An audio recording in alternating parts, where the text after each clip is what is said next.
Hi, welcome to the new issue of Insight Bytes.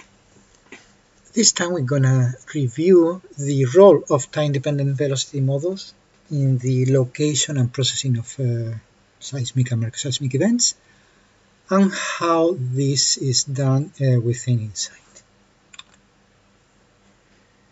So here we can see the standard processing workflow for seismic, microseismic, or acoustic emission data.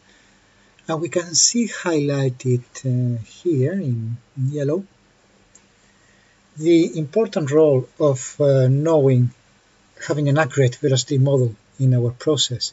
It's a fundamental input in the inversion of travel times to obtain locations, and it's also used in the calculation of seismic parameters such as magnitude, etc., radiated energy, etc. So we have here some examples of fracturing processes, and what's common to all fracturing processes is that as fractures develop, here we can see the 5 snapshots, time snapshots of fracture growth in a sample, in a rock sample subject to loading, in this case triaxial loading. We can see there's a fracture developing, and that induces changes in the rock properties, most importantly in the velocity of transmission of the seismic waves. So a single velocity model cannot apply to early and late stages if we want to have an accurate location. A way around this is using a time-dependent velocity model, a model that changes across our experiment in this case, or across the treatment of a reservoir or any other engineering process. A standard way to get a good velocity model and how it changes with time is performing active surveys, and this picture here shows an example of a true triaxial fracturing test in which sensors were switching in between passive and active mode. So sensors that were used for the monitoring of acoustic emissions, shown here as dots in black, were also used as pulsers, and therefore providing ray paths, surveys along different ray paths, and giving us the velocity across the different ray paths in the sample at different times during the experiment. You can see here at the bottom how velocity changes across the experiment, starting with a global, relatively high velocity, and finishing with, you can see here areas of very low velocities. The example that we saw before was relative to acoustic emissions in the lab, but it also applies to the field. In this case, it's it's a medium-scale experiment. We're talking here about a deposition hole. What we're showing here is a deposition hole of around 6-7 meters in depth, surrounded by acoustic sensors that also have the capability of switching in between active and passive mode. And we can see here how velocities change across the, in this case it's a thermal loading experiment. You can see an initial increase in velocities due to an increase in pore pressure and the closure of pre-existing flows. But at the end it results on a failure that is shown by an important decrease in the transmission velocities of the P waves and the S waves. So let's go to Insight and see how Insight can deal with this, with the variation of velocity models. So here we have a project that has already been set up. I can show you the scale what we're working with here. It's cylindrical rock sample of 10 centimeters in height, in this case, with a network of sensors attached to the surface. All these sensors have the capability of switching in between active and passive mode, and therefore will provide us with a good range of ray paths surveying the velocity across all directions.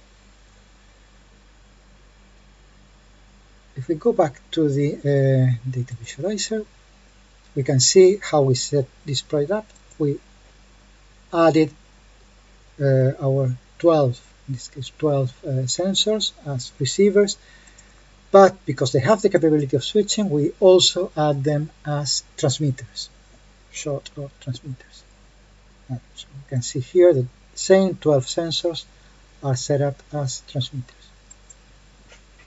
So during this experiment, we will perform surveys, periodical surveys, and in this way we can trace the changes in velocities in the different directions.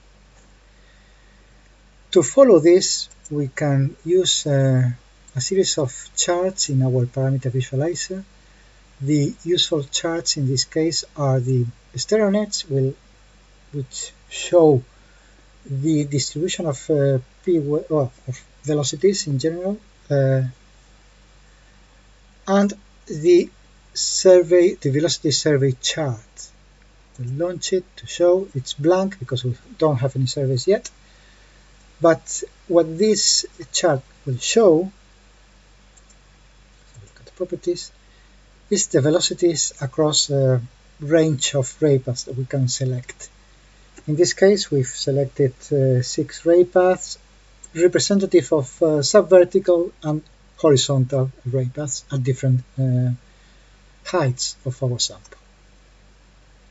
I've set it up to refresh, and basically it will update as soon as we receive new surveys, as soon as we perform new surveys. Here we can also set it to calculate, to produce a velocity model that we can export at the end of our project or in the middle of the project. And the velocity model will be calculated based on the fastest velocity. I will explain this later when we export this. Okay. So let's also launch our other surveys. I will launch this. Our other charts. This is a stereonet that will show us the P-wave velocity for the reference survey. In this case, it will be the first survey that we'll perform at the start of our test. And I will also launch this second stereonet. Close this. In this case, it will be updating with the most recent survey received in our project, and it will show the difference with respect to the reference survey. So I'm going to simulate a real time by importing surveys as if they were being acquired in real time, and we can see here, as soon as we import our first survey, and we'll refresh, we see in the stereonet the distribution of velocities. We have certain ray paths with lower velocities, probably going through areas of some pre-existing flows and areas of higher velocities. At the moment, because we only have one survey, there's no difference, of course, because this is the same survey as we have as a reference. Nothing to show in the chart because, well, we only have one survey yet. So let's simulate that we are in our experiment and we receive a second survey. And we can see our charts are starting to populate. We have here some certain differences with respect to the initial survey, all positive. So we are still at a stage in which the most important phenomenon is the closure or pre-existing flows, and that's also reflected in our survey chart, our velocity chart. So let's import new surveys and we will see all these changes, how it evolves. I'm going to speed up this process and import surveys. So let's check. We have more ray paths in this that have active data at this stage, and we are observing now the beginning of developing of some fracture, which is shown by the decrease in the velocity, the p-wave velocity for these ray paths. Not so clear in the ones that we have at the bottom. So let's get more surveys in as our monitoring job evolves, progresses.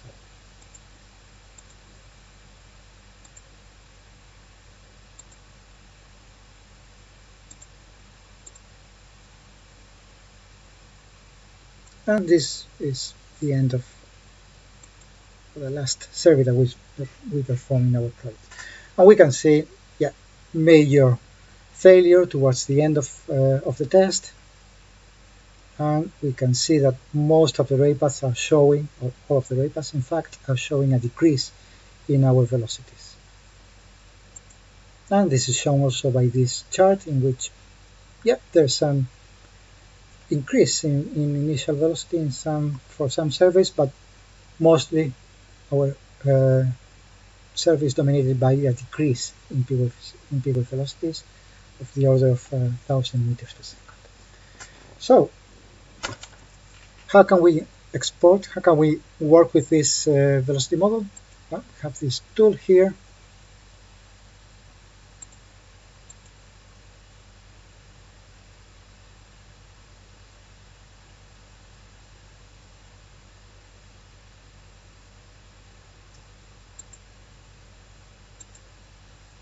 In which we can export our time-dependent velocity model. Okay, I'm gonna choose a folder, in this case desktop, to export this velocity model.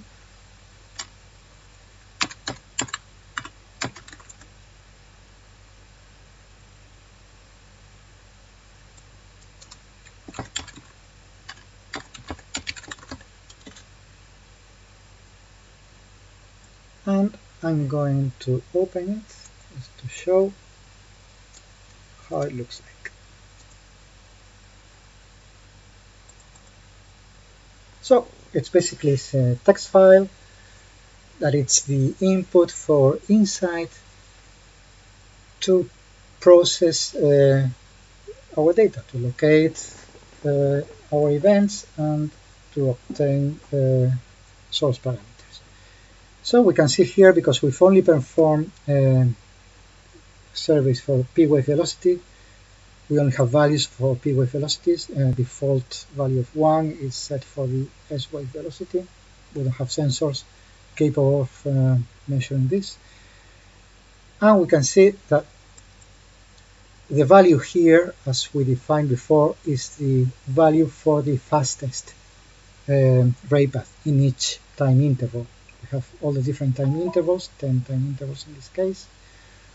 So this velocity here corresponds to the fastest, and the normal direction to this one, so this will be the direction of this fast velocity, the normal will be assigned a low velocity calculated by this anisotropy factor. This is calculated just at each time interval by looking at what would be the slowest and the fastest velocity, observed velocities, within the ray paths that we have chosen to display in the chart.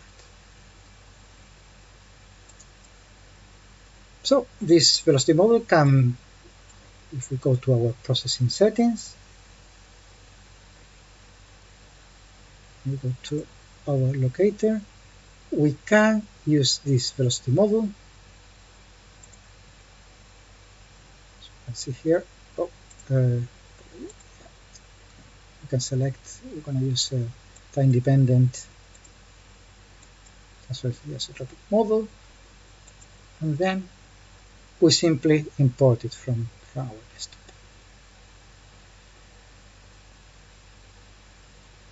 Okay, so I hope you find this useful.